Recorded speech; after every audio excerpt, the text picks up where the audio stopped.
tarde a todos, bem-vindos de novo à nova edição do seminário atual do Instituto Internacional de Física, e o nosso convidado hoje é o professor Rodrigo Holanda, do Departamento de Física na UFRN.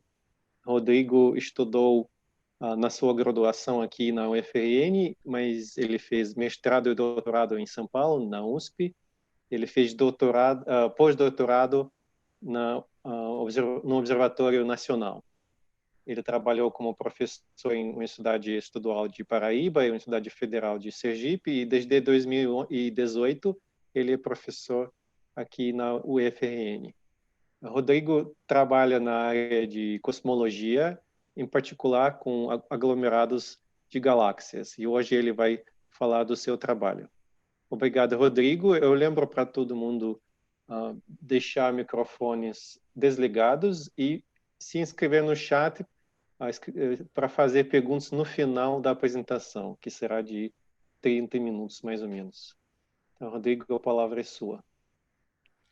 Bem, boa tarde a todos. Obrigado ao professor Rodrigo Pereira e ao professor Dimitri pelo convite, certo? Então, eu poderia passar aqui, pessoal, 1 hora aproximadamente, ou mais, falando de aglomerados de galáxias e a utilidade dessas estruturas em cosmologia, tá certo?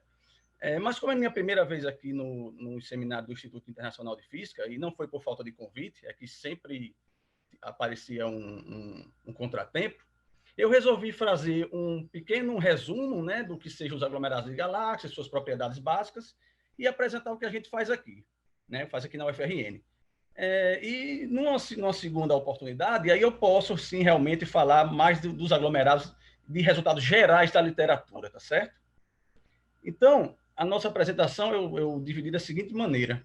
Eu vou falar de algumas propriedades físicas dos aglomerados de galáxias, vou discutir rapidamente o que é o efeito Sunyaev-Zeldoft e o brilho superficial em raio-x, né, essas observações de aglomerados de galáxias, e, finalmente, a sua aplicabilidade, né, na cosmologia e em física fundamental. Tá? Vou mostrar 2 em cosmologia e 1 em física fundamental. Eu espero que dê tempo. Tá, então, aí eu coloco embaixo 2 figuras. Né? A figura da esquerda é um aglomerado de galáxia visto em raio-x. Né? Então, você não vê galáxia nenhuma aí, já vai entender o porquê. E do lado direito, a gente vê, sim, agora um aglomerado de galáxias, né, no óptico. Então, a gente vê aí as galáxias, né, suas estrelas, né, brilhando bastante no óptico, tá certo? Então, o que são os aglomerados de galáxias, né, pessoal? Os aglomerados de galáxias, eles são as maiores estruturas gravitacionalmente ligadas e em equilíbrio, ou muito próximo do equilíbrio, no universo. Eles não são as maiores estruturas, né, dentro do cenário hierárquico de formação de estruturas. Existem os superaglomerados de galáxias também. Mas os superaglomerados de galáxias, eles estão estão no berço de sua formação, né, e estão muito longe ainda do equilíbrio. Então, os aglomerados de galáxias, quando a gente coloca que eles são as maiores estruturas, no sentido de estarem ligadas gravitacionalmente e em equilíbrio ou próximo do equilíbrio, né? Que a gente chama de teorema do virial, virializadas. Então, o raio dos aglomerados de galáxias podem atingir mais de 2 megaparsecs, podem ter entre 50 a 1000 componentes, tá certo? Podem ter massa de mais de 10 a 14 massas solares. Então, eu coloco aí à direita novamente 2 figuras, tá? Uma é do satélite da NASA e o outro é o Chandra, tá? Que foi lançado em 1999. Então, pessoal, os aglomerados de galáxias, eles são compostos basicamente por 3 componentes, tá? A matéria escura, que corresponde a 70 a 80% da massa total do aglomerado de galáxias, e não está mostrado nessas figuras, tá certo?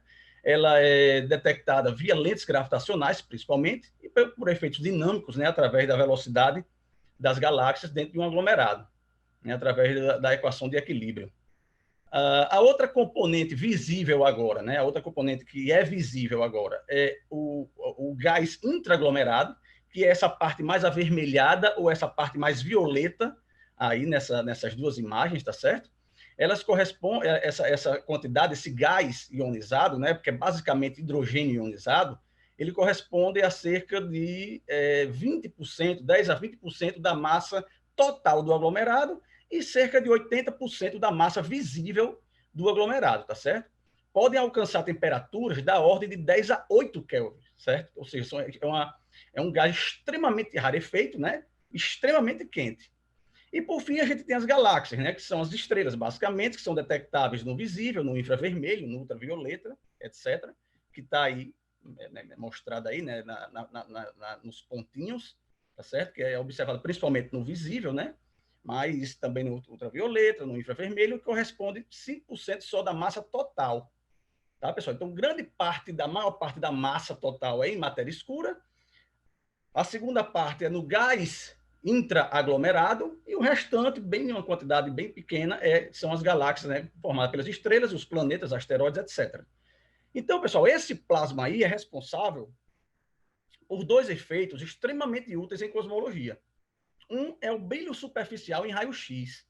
Como a gente tem uma baixa densidade nesse meio entre as galáxias, tá? Dentro do aglomerado de galáxias, como a gente tem uma baixa densidade e uma temperatura altíssima, então a gente tem que os elétrons, né, eles são extremamente energéticos. E lembrando que esse gás é basicamente hidrogênio ionizado, tá? Então, nessa temperatura, a gente tem os elétrons extremamente ionizados, né? Que quando passa perto do próton, ele sofre o efeito Coulomb, né? Ele sofre uma aceleração, e essa aceleração, devido a essa aceleração, a carga emite. E devido à sua energia, é possível mostrar, através de muita conta, que a emissão é na banda do raio-x, tá certo? Isso é conhecido como emissão bremsstrahlung, ou livre-livre. Então, aqui embaixo, pessoal, nessa galáxia aqui, a Bell Z, que está no redshift Z 0,25, uma imagem do Chandra, a gente tem toda a imagem aqui em raio-x, a emissão em raio-x, tá certo? E a gente vê claramente que existe uma concentração, uma emissão maior aqui no centro, né? E que vai diminuindo com a distância ao centro do aglomerado de galáxias. A gente vê, você consegue perceber que a gente nem vê galáxias aí. Ou esses pontinhos aqui, que a gente vê na imagem, esses pequenos pontinhos, tá? São, na verdade, apenas pequenas estruturas, estrelas ali que podem estar emitindo em raio-x de alguma galáxia, tá certo? Mas as galáxias em si a gente não consegue ver porque não emitem raio-x. Então, isso é a emissão de raio-x, mas o que a gente observa é o brilho superficial em raio-x, é esse SX aqui.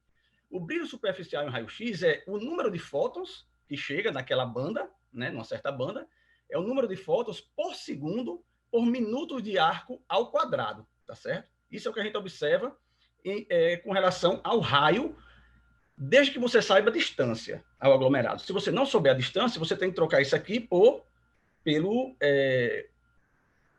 minuto de arco, tá certo?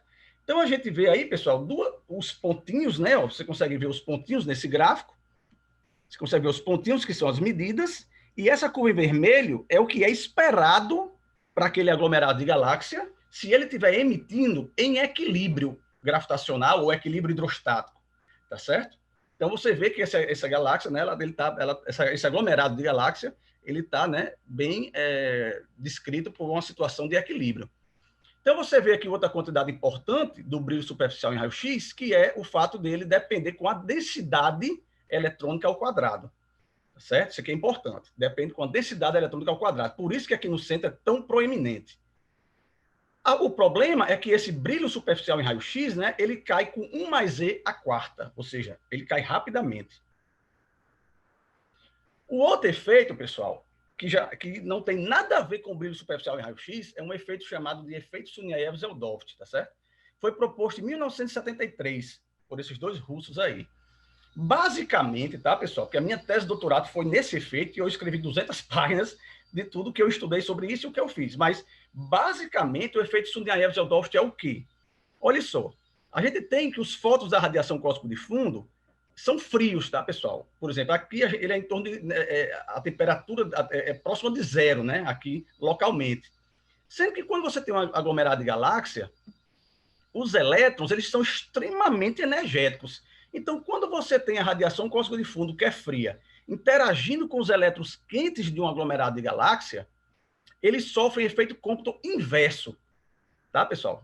Então, quando a nossa antena aqui na Terra detecta esses fótons que interagiram com o meio do aglomerados de galáxias e compara com os fótons que não interagiram, né, que não passaram através de um aglomerado de galáxias, né, os fótons da radiação cósmica de fundo.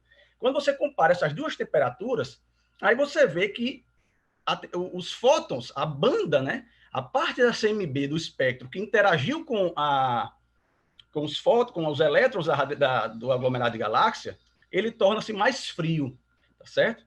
Esse efeito é conhecido como efeito Sunyaev-Zeldoft e é uma distorção no espectro da CMB, devido a essa interação dos fótons da radiação com os elétrons do meio intraaglomerado de galáxia, tá bom? Agora, você percebe aqui, ó, que o efeito, ou seja, a variação da temperatura na CMB é diretamente proporcional à densidade dos elétrons, tá? E uma característica importante desse efeito é que ele é independente de redshift. Ao contrário da emissão de raio-x, esse efeito na radiação cósmica de fundo é independente de redshift, desde que a temperatura da radiação cósmica de fundo evolua dessa maneira. Tá? Então, esse é um efeito extremamente importante, porque você consegue estudar aglomerados de galáxias em altíssimos redshifts, já que ele não cai, né? A sua intensidade não cai com redshift, tá bom? Então, aqui eu botei só para comparar, pessoal, um aglomerado de galáxia, ó. Aqui no centro a gente tem a emissão em raio-x, que depende da densidade ao quadrado, então ela é proeminente aqui no centro, né? E essas linhas aqui são as linhas onde ocorre o efeito Sunyaev-Zeldoft, tá? E vocês veem que eles vão muito mais para fora do aglomerado do que o raio-x. Por quê? Porque o efeito Sunyaev-Zeldoft depende apenas da densidade e não da densidade ao quadrado. Agora, essa figura aqui é que é extremamente interessante, ó, porque a gente pega diferentes aglomerados de galáxias. Aqui é visto pelo Sunyaev-Zeldoft, tá? A detecção em Sunyaev-Zeldoft, a emissão em Sunyaev-Zeldoft, e aqui detectada em raio-x. E aqui é o redshift do aglomerado, ó, 0,17, 0,54, 0,83. Então, vocês veem, ó, que o efeito Sunyaev-Zeldoft, não importa o redshift que o aglomerado, do qual o aglomerado você está observando, ele permanece o mesmo, o efeito. Já em raio-x, ó, ele vai sumindo, ó, tá? Porque você tem a queda do raio-x com 1 mais e a quarta, tá certo? Então, a grande pergunta é, beleza, professor, a gente vai estudar cosmologia com aglomerados de galáxias. E só existe um tipo de aglomerado de galáxias? Não. Existem os aglomerados de galáxias relaxados e existem os aglomerados de galáxias dinamicamente não relaxados. Os que a gente usa em cosmologia são os aglomerados de galáxias relaxados. Então, aqui eu coloquei algumas características do que é um aglomerado de galáxias dinamicamente relaxado. São aglomerados de galáxias que não têm mergers, ou seja, são aglomerados de galáxias que não estão colidindo entre si. As galáxias, elas evoluem passivamente, ou seja, as galáxias dentro desse aglomerado de galáxia, que é dinamicamente relaxado, as estrelas basicamente já saíram da sequência principal, tá certo? As galáxias, elas são vermelhas, né, predominantemente vermelha, e com as estrelas saindo da sequência principal. Essas galáxias também, nesses aglomerados, não possuem subestruturas em raio-x, ou seja, pessoal, isso aqui é importante, ó. Os centroides da emissão em raio-x, ou seja, os locais onde a emissão em raio-x são idênticos, possuem um centroide em comum, tá certo? Possuem um centroide em comum. Então, aqui o centroide dessa região, né, dessa curva aqui, é o mesmo centroide dessa outra curva, é o mesmo centroide dessa outra curva aqui. Tá certo? Ou seja, essas regiões emitem a mesma emissão em raio-x e elas possuem o mesmo centro. Isso é uma característica básica de um aglomerado relaxado. Mas a principal característica é que o brilho superficial obedece à equação de equilíbrio hidrostático, pessoal, que é essa aqui, ó. Então, aqui eu tenho o brilho superficial medido, aqui está o raio, tá? Você pega aqui o aglomerado de galáxias e vai medindo a contagem de fótons por segundo, por minuto de arco ao quadrado, tá certo? Até sair do aglomerado de galáxia, e você plota o que é esperado para a equação de equilíbrio hidrostático. E você vê que esse aglomerado ele está bem caracterizado por uma situação de equilíbrio. Já esse outro aglomerado, não. Ele é conhecido como núcleo frio. Porque você vê claramente, pessoal, você vê claramente que ele segue a curva de equilíbrio hidrostático e quando chega próximo ao centro, há uma subida abrupta e constante da emissão em raio-x, tá? Isso aqui, provavelmente, esse tipo de aglomerado, que não segue esse equilíbrio hidrostático, ele tem AGNs em seu centro. Então, a emissão em raio-x é muito proeminente, tá certo? Então, em cosmologia, estamos interessados em aglomerados de galáxias dinamicamente relaxados, que obedecem a essas propriedades. 30% dos aglomerados, basicamente, obedecem a essas características, certo? Como observado pelo Sloan Digital Sky Survey. E com aglomerados, pessoal, como eu falei, a gente pode ter inúmeras maneiras de serem usados em cosmologia. Você pode usar o teste da fração de massa do gás, você pode usar os aglomerados como termômetros cósmicos, pode usar os aglomerados como ferramenta cosmológica, medindo a distância de diâmetro angular até eles, através da contagem numérica e do Chia cósmico. Tá? Cada teste desse aqui valeria um seminário.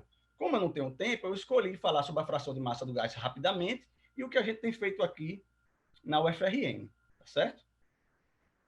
Então, basicamente, o que é a fração de massa do gás em um aglomerado? Bem, a fração de massa do gás é a massa do gás que emite em raio-x sobre a massa total do aglomerado. A massa do gás ele emite em raio-x e a massa total você tira do equilíbrio hidrodinâmico, tá certo? Da equação de equilíbrio hidrodinâmico. Aqui entra tudo na massa total.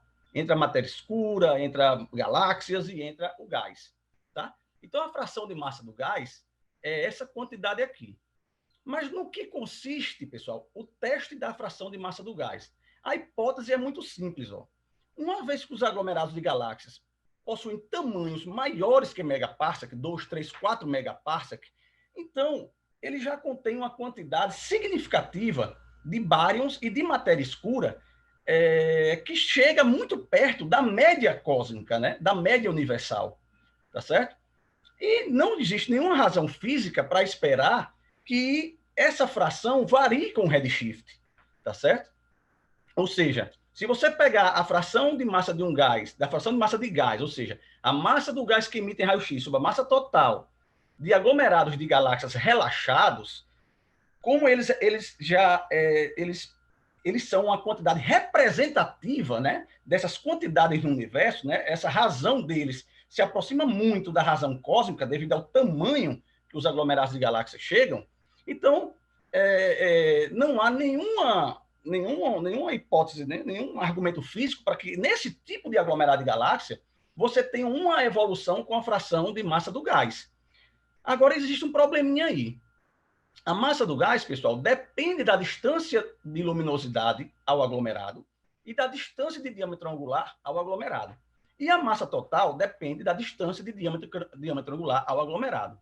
Se a gente usar uma relação conhecida como a relação de distância de dualidade, né, a relação de distância, né, cósmica entre dL e dA, que é essa relação aqui em azul, é possível mostrar que a fração de massa do gás em raio-x depende da distância de diâmetro angular ao aglomerado através dessa relação. E aí, pessoal, o que é que isso aqui, essa frase que eu acabei de comentar, me diz?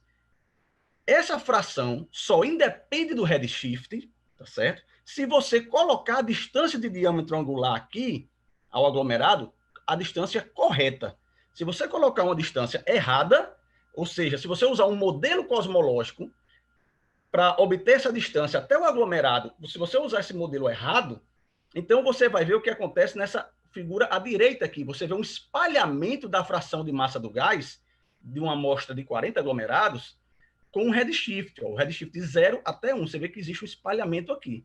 Já se você coloca a distância de diâmetro angular até os aglomerados de galáxias, você usa o modelo de concordância cósmica, que é 0,3 para ômega m, 0,7 para ômega lambda, você já vê que existe um comportamento mais constante, né, para a fração de massa do gás com raio-x. Então, o teste da fração de massa do gás é saber qual é o modelo cosmológico que você, colocando aqui, lhe dá a fração de massa de gás, né, constante para uma amostra de aglomerados de galáxia, tá certo? Então, esse grupo fez isso inicialmente para 40 aglomerados de galáxias, tá certo? Em 2014. E aqui eu mostro rapidamente alguns resultados deles, para mostrar a importância de você utilizar a fração de massa do gás. Isso aqui é o plano ômega lambda, ômega m, no modelo lambda CDM geral, tá, pessoal? Então, aqui a gente tem um observável, que é o BAO, que são as oscilações acústicas dos baryons. Aqui nós temos as supernovas, tá? Em V.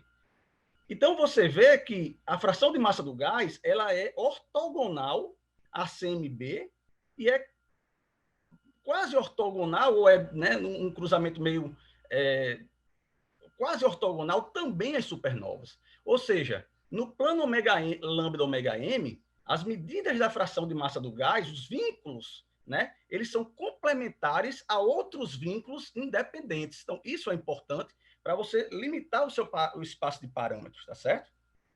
Isso aqui também, então, quando você junta tudo, ó, tá aqui, esse é o resultado quando você junta tudo, supernova, BAO, fração de massa do gás, CMB, tá certo? Essa curvinha aqui no centro. Aqui também tem outro modelo, né, obtido pelo Mantz, né, pelo aquele trabalho de 2014, que foi no modelo ômegazinho CDM, ou seja, aqui a gente não considera constante cosmológica. A gente quer saber qual é o valor desse parâmetro ômegazinho. Se for -1, é a constante cosmológica. Então, novamente, a gente vê, né, pessoal? Novamente, a gente vê aqui a ortogonalidade, né, entre os planos, né, no plano dos vínculos nos planos ômegazinho, ômega m, né, para os diversos observáveis, e a gente vê a importância da fração de massa do gás aqui. Tá certo? Então, aqui eu vou falar um pouco, né, assim, rapidamente, de um trabalho nosso bem recente, que foi aceito de maneira rápida no JCAP. O referi só pediu para mudarmos 2 ou 3 frases, foi algo assim, onde a gente estudou como a fração de massa do gás, juntamente com as oscilações acústicas dos baryons, que vínculos essas duas quantidades colocariam em H0, né, que é a constante de Hubble, né, que mede a taxa de expansão do universo hoje. Por que isso, pessoal? Porque a gente sabe, eu coloquei aqui para, né, quem não é de cosmologia, a gente sabe que existe, né, um problema da tensão no valor da constante de Hubble, certo? Então, que tensão é essa? É uma tensão quando a gente usa medidas que independem de modelos cosmológicos, que são aqui as das cefeidas, em azul, tá certo? E da CMB, tá? Que são vínculos advindos da radiação cósmica de fundo, quando você tem um modelo cosmológico, tá bom? Da radiação cósmica de fundo e mais alguns observáveis lá em combinação, tá certo? Mas esse detalhe não vem ao caso. Então é interessante mostrar, pessoal, que lá por volta de 2004, ó, os erros eram tão grandes que todas as estimativas eram coerentes entre si, né? Não tinha problema nenhum. Agora, à medida que o tempo foi passando, o que foi que aconteceu? A CMB veio dando H0 mais baixo, né? E as cefeidas, que é uma medida local, que independe de modelo cosmológico, foi dando um valor maior para a constante de Hubble, completamente discrepante com a radiação cósmica de fundo. Tá certo? Aqui eu também mostro isso, pessoal. Aqui estão os dados da constante de Hubble, usando medidas locais, que a gente chama, né? Até redshift 0,3, por ali, tá? E aqui medidas usando o Planck, a colaboração do Planck, ou do 10. Essas duas medidas da constante de Hubble usam o modelo lambda CDM plano, porque tem que usar, não tem como não usar, certo? Então você vê que é completamente discrepante. E você não pode ter um valor discrepante da constante de Hubble tão grande entre medidas que usam uma física primordial e outras medidas que usam a física local. Você não pode ter essa discrepância tão grande, né, pessoal? Então, esse é um dos grandes problemas da cosmologia. E o que foi que a gente fez nesse trabalho aqui? Tá aqui o archive, é um trabalho do JCAP. Eu, por Deus da Silva, e um amigo meu da Unesp, um colaborador meu da Unesp. A gente pegou esses dados do Mantz aqui, ó, esses dados do Mantz aqui, 40 dados de fração de massa do gás, mais 11 pontos do BAO. Ah, professor, o que é BAO? O que é que você mede nessas oscilações acústicas dos baryons? Ó, pessoal, assim, resumidamente falando, o que é uma medida, né, do BAO que a gente usou aqui? Você pode pensar o seguinte, ó, dado um redshift e uma galáxia nesse redshift, tá certo?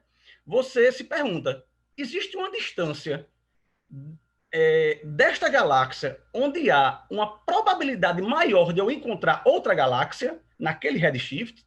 Essa é a pergunta.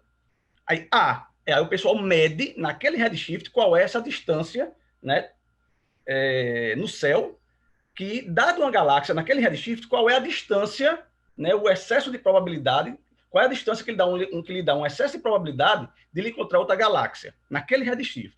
Então, o pessoal mediu isso em 11 redshifts diferentes. Tá?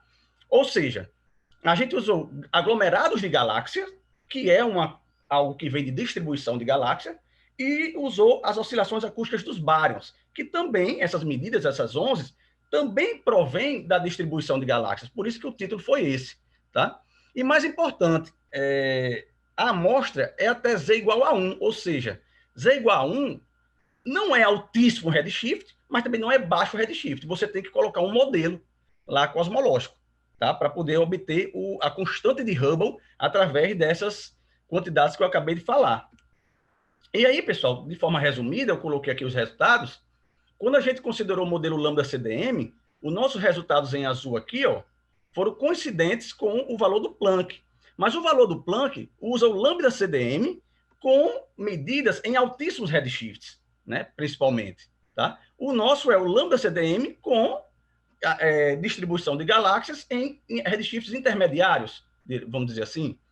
E a gente vê que não bate, né, de forma alguma com o valor de H0 obtido pelo RIS, que é o valor local. O mesmo se viu para o modelo não plano, lambda CDM, tá certo? Que bateu perfeitamente com o Planck, não bateu com o local. E a mesma coisa a gente viu para o modelo plano XCDM, tá certo? Que é quando você tem um ômegazinho diferente de -1, tá? Então, os vínculos foram mais fracos, porque o ômegazinho vira um parâmetro livre, mas a gente vê novamente que, claro, os vínculos são mais fracos, mas a gente vê que ele foge completamente aqui, né? Ele só é marginalmente compatível em mais de 3 sigma com o valor local do RIS. Então, isso foi o que o referi, achou bem interessante e praticamente aceitou o artigo rapidamente, né? Porque a gente tinha um redshift ali até 1, a amostra, com um modelo cosmológico, né? Por trás, dando o que o Planck, né, fornece também, contribuindo mais ainda para essa tensão, tá certo? Um outro estudo que a gente fez,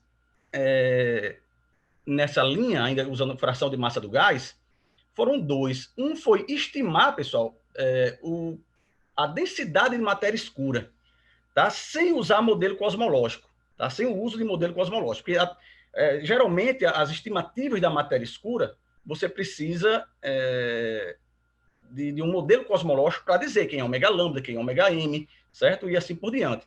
Então, a gente bolou uma maneira utilizando fração de massa do gás, até redshift em torno ali de 1, e supernovas, tá certo? E supernovas, para obter quem é a estimativa, né, da densidade de matéria escura, tá certo? No universo, sem usar modelo cosmológico, tá?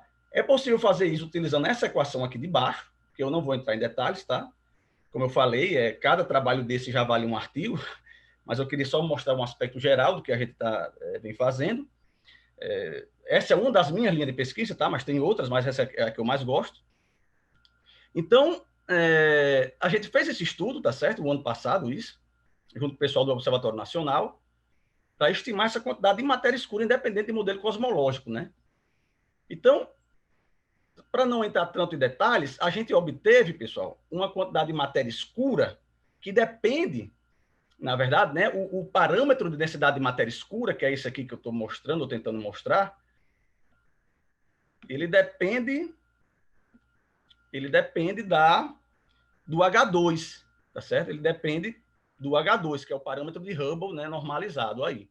Então, a gente obteve esse valor que é diferente em 2,6 sigma do valor do Planck, tá certo? Ou seja, esse valor independente de modelo está em concordância apenas em 2,0 sigma com o valor do Planck. Isso é ruim, mas não é péssimo. O problema da constante de Hubble que eu falei anteriormente é muito pior, tá certo? Então, usando agora o valor de H0 local, sem modelo nenhum, nós estimamos o parâmetro, né, da matéria escura, em torno de 0,28, que é menor, novamente, em torno desse valor aqui, pelo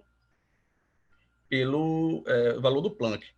Mas, na verdade, pessoal, desse trabalho, o que eu achei mais interessante foi estudar, qualquer aluno de cosmologia básica sabe que a matéria escura evolui com o redshift, ou com o fator de escala, com a menos 3. Entretanto, se a matéria escura interagir de alguma forma com a energia escura, ou não seguir esse valor padrão aqui, tá? Esse valor padrão de menos 3, tiver alguma física exótica, então a gente tem que testar isso. Sendo que o que ocorria até então é que, para testar isso, você tinha que ter um modelo de interação a priori, tá certo?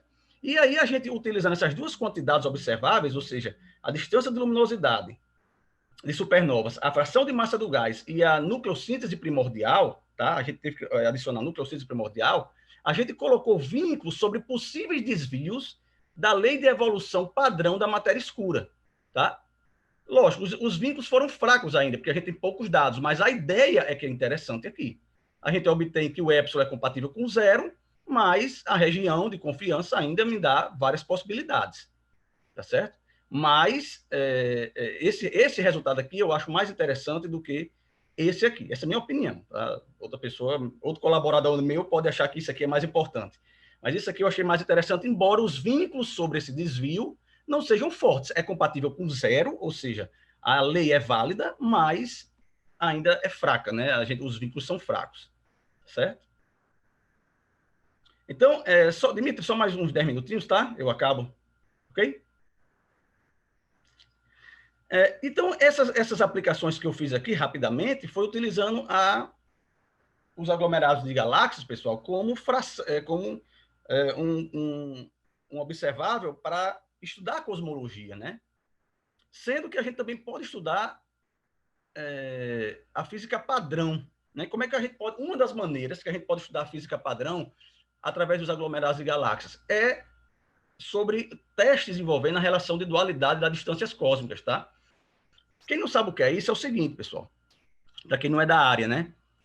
Quando em cosmologia, uma vez que o universo está em expansão, né, o espaço-tempo está em expansão, se você, em um certo redshift, usar uma propriedade do objeto, como a sua emissão de fótons, ou usar o seu tamanho para medir a distância até esse objeto, essas duas técnicas vão dar distâncias diferentes, tá certo? Mas, dentro do modelo padrão, essa relação aqui tem que ser obedecida. Ou seja, se você usa a luz do objeto, ou seja, ou usa o tamanho angular do objeto para estimar a distância até ele, você pode estimar distâncias diferentes, e as duas estão corretas se você considerar que o modelo padrão está correto, se essa relação está correta. Ou seja, se dl sobre dA 1 mais E ao quadrado é igual a 1. Tá certo? Eu falei aqui de modelo padrão, mas, na verdade, essa relação é muito mais geral, tá certo? Ela foi demonstrada em 1933 pelo teorema de Etherington, que ela é válida quando as equações de Maxwell são válidas e a teoria da gravidade é uma teoria métrica. Pronto.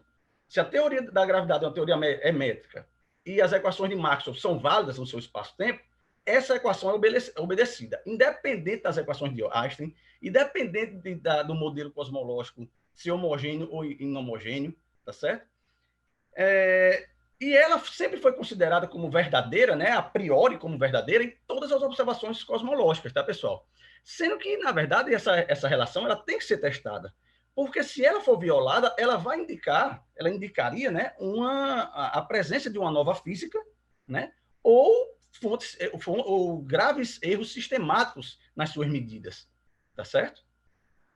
Então, eu coloquei aqui só para quais são os cenários onde essa relação não é válida. Quando eu tenho modelos gravitacionais ou teorias gravitacionais que não sejam métricas, tá certo? Quando eu tenho a quebra do princípio de equivalência no setor eletromagnético, ou seja, quando as equações de Maxwell não são válidas. Quando eu tenho criação de fótons ou destruição de fótons, né, entre fonte e observador, que pode ocorrer ou por uma fonte de opacidade ou pelo acoplamento de fótons e partículas além do modelo padrão.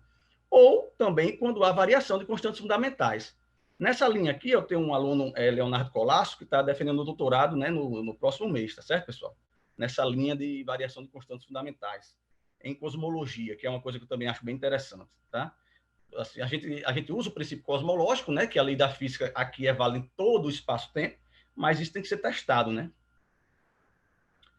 Então, pessoal, como é que a gente testou essa relação aqui da relação de dualidade das distâncias cósmicas? Em 2010, começou-se a fazer esse teste utilizando diferentes observáveis, ou seja, utilizava-se supernovas para distância de luminosidade, distância de diâmetro angular para aglomerados de galáxias. usava-se gamma ray burst para distância de luminosidade e usava-se lentes gravitacionais fortes para distância de diâmetro angular, tá certo? Isso tinha dois problemas. Um problema é o fato de que os objetos utilizados nunca estavam no mesmo exato redshift. E o outro é que a gente tinha propriedades muito... Nesse caso, isso é uma coisa ruim, a gente tinha propriedades sistemáticas, né, erros sistemáticos provenientes dessas duas observações independentes, muito diferentes entre si, que era até difícil de você estimar qual é o efeito do erro sistemático sobre o que você está medindo. Tá certo? Então, em 2012, a gente teve a sacada, isso aqui foi uma sacada mesmo, pessoal, eu não estou exagerando, não. Foi de 7 horas da manhã, lá em Copacabana, dormindo no apartamento do meu amigo. E aí, eu percebi isso aqui, que dava para... a gente estava estudando isso na época, né? Esse era no meu pós-doutorado, e a gente estava estudando fração de massa do gás pela emissão em raio-x, né, pessoal? Só voltando aqui, eu estou terminando, viu, Dimitri? A fração de massa do gás, como eu falei, ela é medida em raio-x, né? O gás emite raio-x e a massa total você tira do equilíbrio hidrostático, tá? Então você mede a fração de massa do gás desde que você saiba a distância até ele. Sendo que eu falei para vocês também que existe o efeito Neves-Odolph. E é possível você também, né? Você pode medir a fração de massa do gás, tá certo? Através do raio-x, ou medir a fração de massa do gás através do efeito Neves-Odolph, pessoal.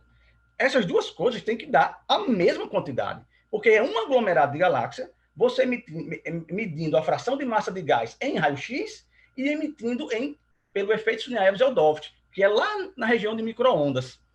Sendo que aí a gente foi ver umas contas e percebeu o seguinte, ó, que se a relação de dualidade não é válida, ou seja, se no lugar de eta dizer aqui for 1, por exemplo, a fração de massa do gás medida por raio-x depende do valor de eta. Só que a fração de massa do gás medida pelo efeito Neves-Odolph não depende de eta.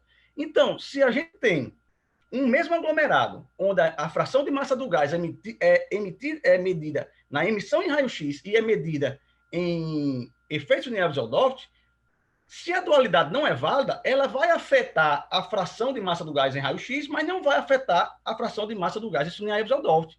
E aí a gente saiu procurando na literatura se tinha amostras de aglomerado de galáxia onde você tinha a fração de gás medida por raio-x e a fração medida por Neves-Odolph. E a gente achou, né? 38 aglomerados, tá certo? Onde essas duas quantidades foram medidas. Ou seja, a gente conseguiu medir o desvio da relação de dualidade usando só um observável, que é o aglomerado de galáxia. Né? A gente usa dois efeitos, mas de um observável só. Tá certo? Então, a gente pegou, chutou, porque não existem funções fisicamente já plausíveis, demonstradas para esse desvio, a gente chutou que esse desvio aqui pode ir com 1 mais eta 0z ou com 1 mais eta 0z dividido por 1 mais z. Isso foi um chute, tá, pessoal? Um chute. Não existe... Ou é 1, ou a gente não sabe quem é. Aí, como isso evolui com redshift, né, essas distâncias elas vão se tornando diferentes. À medida que o redshift aumenta, a gente parametrizou o desvio de 1 através de eta 0. Tá? E usou 38 aglomerados de galáxias, onde essas duas quantidades foram medidas, né, para cada um. E nossos resultados foram esses aqui. Ó. Aqui é a likelihood, né, a distribuição de probabilidade distribuição de densidade de probabilidade para eta 0, para a amostra original de 38 aglomerados e para 20 novos aglomerados. Aí a pessoa vê, vixe, o eta 0 só é 0, ou seja, eta z só é 1, para os 38 aglomerados de galáxias em 2 sigma. Isso não é uma coisa legal, porque a gente levou em consideração aqui erro sistemático e erro estatístico, já que, como era só um observável, como era observáveis fáceis, né, de ser modelados, a gente conseguiu estimar quanto era o efeito dos erros sistemáticos, né, e nesse erro aqui já está contido tudo, tá certo? E ele não, ou seja, a gente estava eliminando aqui a relação de dualidade com 2 sigma de confiança estatística. Sempre que quando a gente foi ver, na amostra original, desses 38 aglomerados, 9 não estavam em equilíbrio hidrodinâmico. Aí a gente tirou esses 9 aglomerados, ficamos com 29 aglomerados, e aí obtivemos que o eta zero era compatível com zero, né, dentro de um sigma de confiança estatístico. Agora, é óbvio, pessoal, que isso aqui são 29 aglomerados, né? A gente torce, né, para que você tenha muitas medidas disso para esse resultado ser mais refinado, né, ser mais justo. Porque a gente tem observatórios da emissão em raio-x no espaço, né, o Chandra, por exemplo, o XMM Newton, tá? Já o Sunyaev-Zelldorf, que é visto na região de micro-ondas, ele é observado aqui mesmo no Chile ou lá nos Estados Unidos através de observatórios terrestres, tá certo? Sendo que o efeito Sunyaev-Zelldorf, pessoal, ele é tênue. A diferença da temperatura vamos dizer assim, de um fóton, né? Vamos extrapolar, tá, pessoal? A diferença de temperatura, que não existe isso, mas eu estou extrapolando, a diferença na temperatura de um fóton que sofre o efeito Sunyaev-Zelldorf para o outro que não sofre é de 10 a menos 5, tá certo? 10 é um efeito muito tênue na radiação cósmica de fundo. Então, por isso que é um pouco complicado aumentar essa quantidade de galáxias, tá? Então, pessoal, eu coloco aqui as considerações finais. Por que os aglomerados de galáxias são importantes, assim, só por esse nosso estudo de hoje? Os limites no espaço de parâmetros são diferentes, né, daqueles da CMB e das supernovas. Uma coisa extremamente importante é que o processo de formação dos aglomerados de galáxias ele se situa na era da energia escura, né? De Z para Z redshift menor que 2. Tem propriedades físicas muito bem conhecidas e tem diferentes erros sistemáticos, né? De supernova, CMB, e que são bem mais conhecidos, Tá? Então, eu termino por aqui, fico aberto às perguntas. Ok, muito obrigado, Rodrigo, pela boa introdução na física de aglomerados de galáxias. E agora a gente passa para perguntas. Se não tem pergunta é porque não entenderam nada, pessoal. Ou entenderam tudo? Eu posso perguntar uma coisa sobre constante Hubble, pela essa discussão, esse desacordo entre várias medidas de constante de Hubble. Como exatamente que isso funciona? Que a princípio eu espero que constante de Hubble não é necessariamente, primeiramente não é um constante, né? Que talvez uma coisa também não é local. Então esse fato que tem desacordo entre vários modelos significa o quê? Que se eu usar por exemplo, um tipo de experimento para determinar esse constante de Hubble dentro de um modelo, com várias observações de várias, por exemplo, galáxias, o valor do constante vai ser compatível ou não dentro de um método, por exemplo, Cephidas que você citou? Dimitri, é o seguinte, a constante de Hubble, assim, existe o parâmetro de Hubble, né? O parâmetro de Hubble como você falou, é um parâmetro que depende do tempo. Então, a constante de Hubble é quando você pega o valor do parâmetro de Hubble medido hoje, aqui, no universo local dentro do, né, local assim, entre 0.01 redshift, 0.01 e 0.4, aproximadamente, certo? Ou seja, é medido hoje, o valor da constante de Hubble é medido hoje, tá? Então é o seguinte, você pode medir esse parâmetro de Hubble medido hoje, ou você utiliza, vamos dizer assim, observáveis como supernovas e cefeidas, aqui até redshift 0.3, que a gente chama de hoje ainda, certo? Isso a gente chama de hoje, que não precisa de modelo cosmológico. Aí isso me dá um valor, que é aquele valor que... Este valor não depende do qual, por exemplo, posição não no céu a depende gente está de olhando. qual é o modelo de universo que você está usando. O modelo de universo... Eu quero saber se ele depende da posição, por exemplo, no céu. Não. Então, não. ok. Não, até hoje não se determinou anisotropia. Assim, tem trabalhos que sugerem isso, sabe? Mas a literatura aceita que você tenha o valor que é observado, não importa que direção você observa. Agora, a discrepância é quando você usa os modelos, quando você usa observáveis em altos redshifts, né? De altos redshifts, maior que 0,4, como a radiação cósmica de fundo, como supernovas, a mais altos redshifts. Aí você precisa colocar um modelo, certo? Para poder fazer a evolução para lhe dar quem é H0. Daquela época até agora, para lhe dar quem é H0. Quando você coloca o modelo, aí os valores de H0 sem modelo cosmológico, que é utilizando Cefeidas, por exemplo, e com o modelo cosmológico, aí não bate como eu estou mostrando nessa figura aí. Não sei se vocês estão vendo ainda. Certo. Mas na direção do céu, não. Isso aí não tem... Já temos mais perguntas. A primeira é do Ronaldo. Ronaldo, você pode fazer sua pergunta. Olá, me ouvem? Oi, estou escutando, Ronaldo. Beleza. Rodrigo, queria saber o seu trabalho, a sua análise que você tem desenvolvido, quanto ela depende de simulações? Você usa perfis de densidade para matéria escura para determinar, por exemplo, temperatura de raio-x, algo nesse sentido? Não, não, claro que as coisas que eu uso depende do que você falou, mas isso aí eu já pego, quando eu pego esses dados, o pessoal, né, os observacionais já fizeram esse trabalho, entendeu? São eles que fazem isso aí. O brilho, tipo, o perfil de temperatura, o perfil do brilho superficial em raio-x, isso aí já é o pessoal de astronomia observacional que fez isso, né? Eu realmente eu não tenho como fazer isso, não. Não, entendi. Você pega eles que fazem esse processamento do observável para o dado que você usa e nesse processo tem essa dependência de simulação, né? Isso, exatamente. Tá.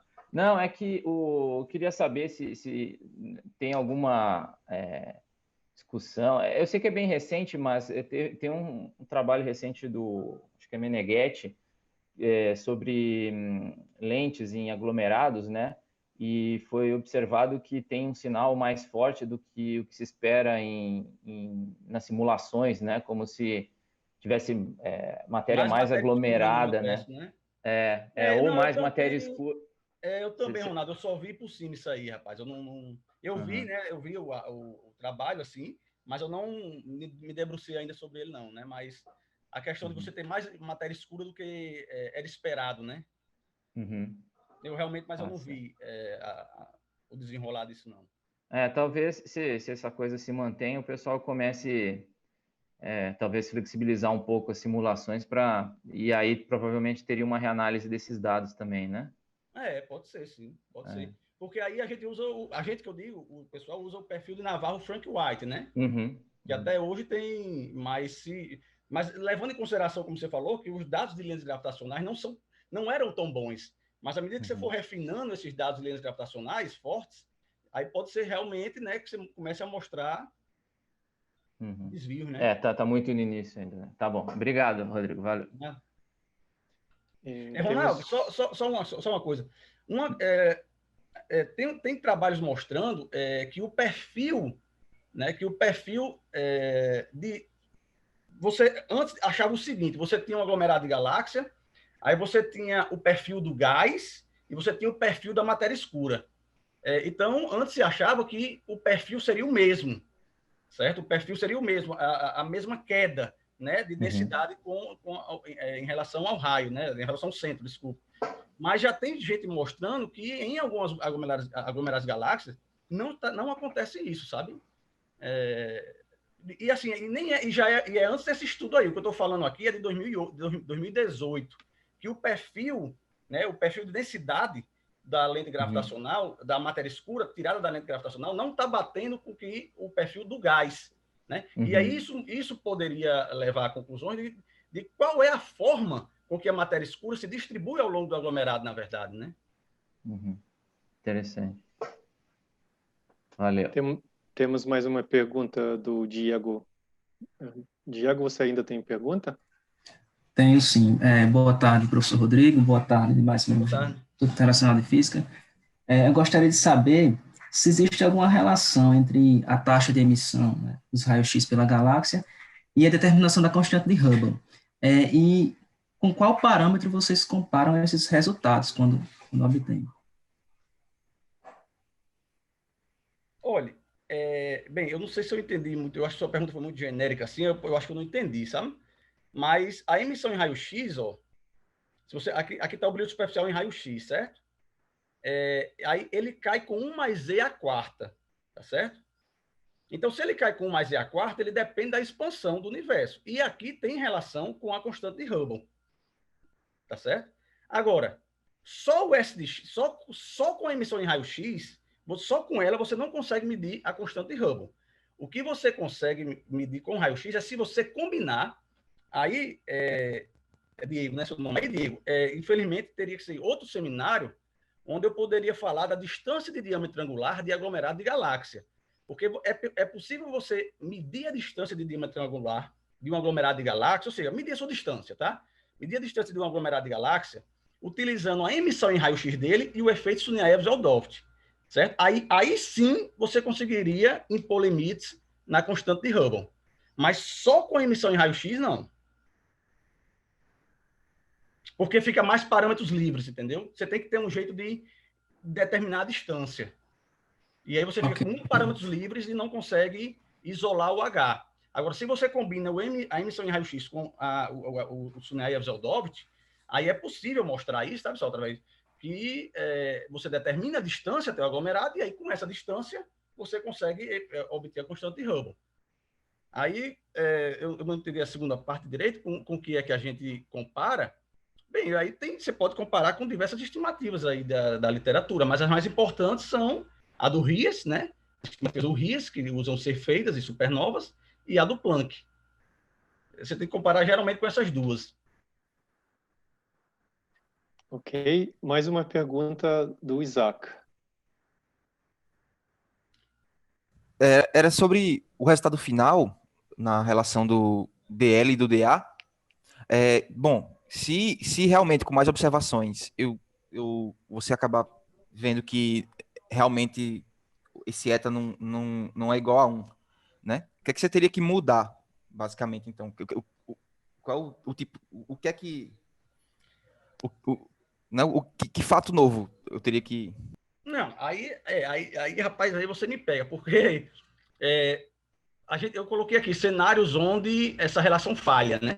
Então é o seguinte, ou a teoria, ou as equações de Maxwell não são válidas, tá certo?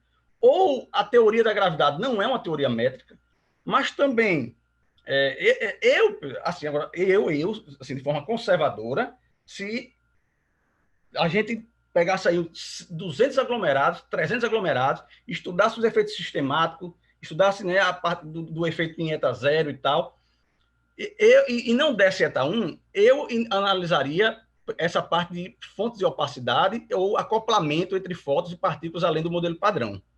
Porque a gente sabe que fótons interagem, né, com áxions em centro de galáxias, tá? Ou na região de aglomerados de galáxias também no centro, através do campo magnético, né?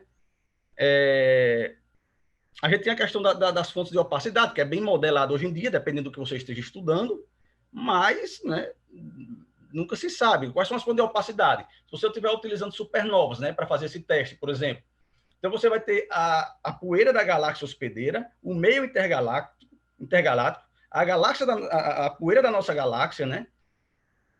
Então, eu iria em primeiro plano, assim, de forma conservadora, eu ia para essa parte aqui. Eu indicaria um melhor estudo nessa parte aqui.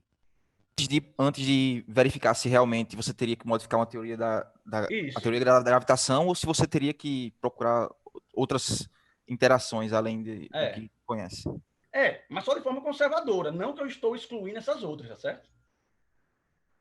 Ok, mas acho que... de bate pronto, o resultado não lhe dá para dizer qual é a situação que você está olhando.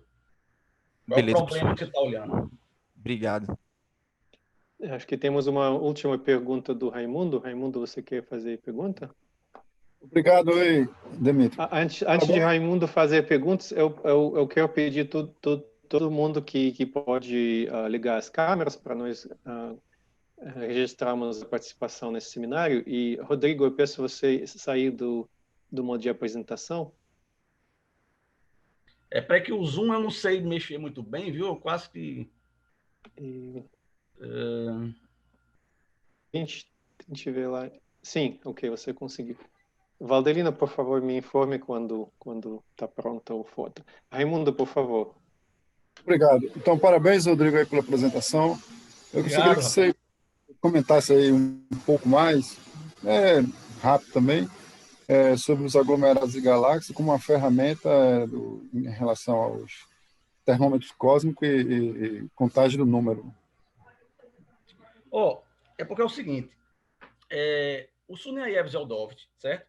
O efeito Sunyaev-Zeldovich, ele só é independente de redshift, ou seja, não importa se o aglomerado está aqui próximo da gente ou está nos confins do universo, se ele tiver a mesma massa, né, a gente vai medir o mesmo efeito, né, a mesma intensidade para os dois aglomerados. Mas isso só acontece se a lei da evolução da temperatura for T igual a T0, né, 1 mais E multiplicado por 1 mais E, correto? Né? Essa é a lei de evolução padrão da temperatura da radiação cósmica de fundo. Certo? Então, isso só acontece, o efeito Sunyaev-Zeldovich só é independente de redshift se essa temperatura for seguir essa evolução. A lei da temperatura da radiação cósmica de fundo seguir essa evolução. Então, o que é que o pessoal, assim, a maneira mais simples, tá, Raimundo? Vou falar aqui da maneira mais simples, tá? O que é que eles fazem? Eles colocam, eles procuram aglomerados de galáxias com as mesmas massas em redshifts diferentes, tá? Sei lá, em 0,6, 0,8, né? A mesma massa em diferentes redshifts e fazem uma modificação na lei da evolução da temperatura. Tipo, em vez de ser 1 mais E, é 1 mais E elevado a 1 mais beta. E compara o efeito Sunyaev-Zeldovich dessas duas galáxias. Então, é fenomenológico, né? Eles ficam procurando desvio da lei, né? Ficam procurando desvio da lei. Porque se a lei de evolução, se a lei de evolução é aquela padrão, o efeito Sunyaev vai ser o mesmo naqueles dois aglomerados em diferentes redshifts, uma vez que eles têm a mesma massa. Agora, se eles têm a mesma massa em diferentes redshifts e a lei de evolução não é aquela, então o efeito Sunyaev-Zeldovich vai ser diferente. E aí eles medem aquele beta. Ótimo. Ia dar contar, aí a outra pessoa pergunta, né? A contagem do número de fontes, né? É porque a gente sabe o seguinte: o universo ele passa pela era da radiação, era da matéria, onde começa o processo de formação de estruturas. Agora, o processo de formação de estruturas ele vai se dar de acordo com o modelo cosmológico, né? Quanto de galáxia vai se formar, quanto a massa das galáxias que vai se formar, né? Qual é a massa dessas galáxias? Quando os aglomerados se formam, qual é a quantidade desses aglomerados que se formam, quanto tempo eles levam para se formarem. Então, isso leva a uma distribuição no tempo dos aglomerados de galáxias diferente para diferentes modelos cosmológicos. Então, se o pessoal mede a evolução numérica, né, vamos dizer assim, de maneira geral, se o pessoal mede a evolução numérica dos aglomerados de galáxias com o redshift, é possível comparar com a predição de modelos, né, cosmológicos. Já que esse processo de formação de estruturas, né, depende do modelo cosmológico subjacente. Valeu, obrigado. Então, obrigado. Eu só queria agradecer a todo mundo as perguntas, viu, a todo mundo presente, viu, pessoal? Espero que tenham aproveitado. Obrigado, Rodrigo. Obrigado a todos pela participação. E eu lembro que semana que vem temos mais um seminário. Obrigado. Tchau. Bom fim de semana. Abraço, pessoal. Um abraço, até mais.